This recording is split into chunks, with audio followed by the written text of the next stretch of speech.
Hello friends, welcome to my YouTube channel. और आज मैं आपको बताना चाहता हूँ कि हम अपने बोर्ड्स एग्ज़ाम में कैसे टॉप रैंक और टॉप नंबर ला सकते हैं। How I became the district topper in boards, कैसे हम बोर्ड्स में डिस्ट्रिक्ट टॉपर बन सकते हैं। तो उससे पहले आपको जानना होगा कि हमें डिस्ट्रिक्ट टॉपर बनने के लिए क्या करना होगा।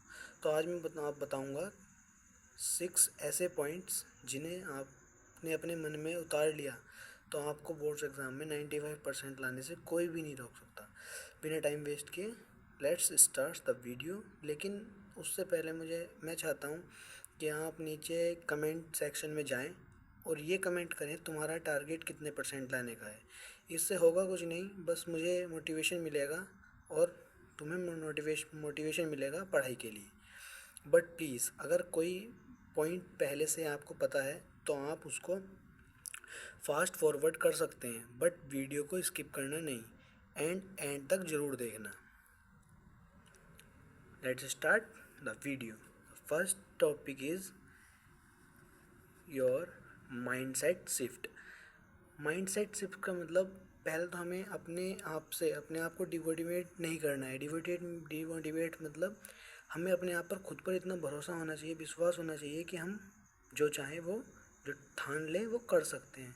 जैसे कि अगर आपको अपने आप पे यही भरोसा नहीं है कि आप बोर्ड्स में ला सकते हो 95%, आपका कॉन्फिडेंस लेवल ही लो है, तो आप कुछ नहीं कर सकते। एंड द सेकेंड इज़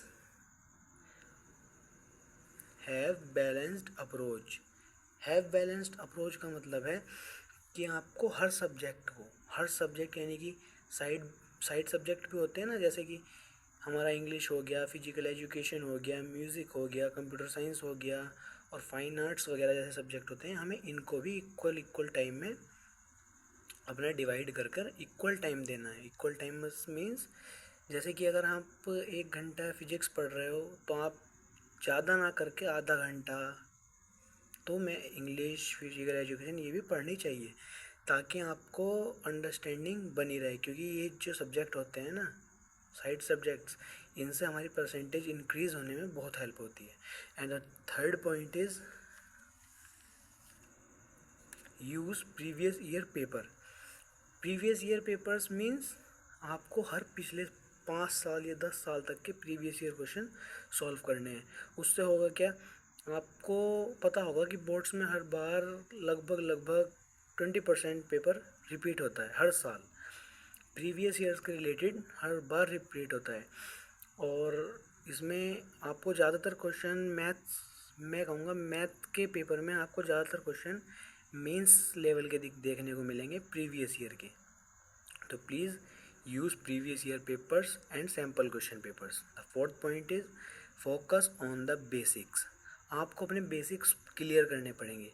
देखो 80-70 नंबर तो कोई भी ले आता है, 80-70% लाना कोई बड़ी बात नहीं है, लेकिन बड़ी बात क्या है 95% लाना। और 95% लाने के लिए मेहनत तो करनी पड़ेगी। मेहनत करने का मतलब है आपको और बच्चों से कहीं 2 गुना ज़्यादा जाकर सोचना होगा। जस्ट लाइक एक नॉर्मल बच्चा एक स्टडी करता है 1 आवर 2 आवर और मैक्सिमम 3 आवर, लेकिन एक टॉपर बच्चा जो होता है उसका कोई टाइम टेबल ही नहीं होता, वो पढ़ता ही रहता है बस। तो हमें भी अपने आप को ऐसा ही बना लें। मैं ये नहीं कह रहा हूँ कि आपको पढ़ते ही रहना है, लेकिन नहीं, हमें पढ़ना है और मेहनत करनी है और कुछ बच्चों से ज़्यादा मेहनत करनी है ताकि हम भी अपने बोर्ड्स में 95% या 90% ला सकें। And the fifth point is focus on the NCERT. Focus on the NCERT means हमें अपनी एनसीईआरटी पर पूरा फोकस करना पड़ेगा। पूरा फोकस मीन्स आपको अपनी एनसीईआरटी पर पूरा फोकस करना चाहिए क्योंकि देखो 80% पेपर जो हमारा होता है ना वो एनसीईआरटी से ही आता है। 80% यानी कि 80% का मतलब है कि 70 to 80 नंबर्स का जो पेपर होता है हमारा वो एनसीईआरटी से आता है और 20% हमारा प्रीवियस ईयर क्वेश्चन पेपर से आता है। इसलिए भाई ये समझ लो कि केमिस्ट्री की एनसीईआरटी तो आपको लाइन बाय लाइन चार्ट लेनी है बिल्कुल, क्योंकि केमिस्ट्री में एनसीईआरटी से बाहर कुछ आता ही नहीं है। और फिजिक्स जैसे सब्जेक्ट में आपको न्यूमेरिकल्स और एग्जाम्पल्स बस वैल्यू डिजिट चेंज मिल सकती है, बाकी सब कुछ सेम होता है। और मैथ में आपको मेंस लेवल तक भी देखना पड़ेगा प्रीवियस ईयर का। बाकी एनसीईआरटी तो इम्पोर्टेंट सबकी है और आपको इंग्लिश वगैरह वगैरह के भी सब चीज़ के प्रीवियस ईयर क्वेश्चन और एनसीईआरटी पर पूरा फोकस करना है। The next six point is self study and consistency. आपको सेल्फ स्टडी यानी कि सेल्फली मेहनत करनी पड़ेगी। ये बहुत ज़्यादा इम्पोर्टेंट है, बिकॉज अगर आप सेल्फ कुछ करोगे ही नहीं, आप कुछ ज़्यादा ट्राई करोगे ही नहीं कि हाँ भाई बस लास्ट के 10-5 दिनों में देख लिया कि हाँ how to crack boards in 5-15 days, तो उससे कुछ नहीं होगा दोस्तों। उसके लिए हमें आपको मेहनत करनी पड़ेगी। एंड आप मुझे कमेंट में अपने स्कोर या टारगेट्स बताना, ताकि मुझे भी मोटिवेशन मिले और आपको भी मोटिवेशन मिले कि हाँ भैया यस सर, कि आज हमने आपसे प्रॉमिस किया है या टारगेट लिया है कि हम इतने % बोर्ड में लाएंगे और बोर्ड्स को फोड़ देंगे। तो thank you for watching guys. अगर आपको वीडियो अच्छा लगा हो तो प्लीज़ चैनल को सब्सक्राइब करें और लाइक कमेंट करना ना भूलें। थैंक यू दोस्तों।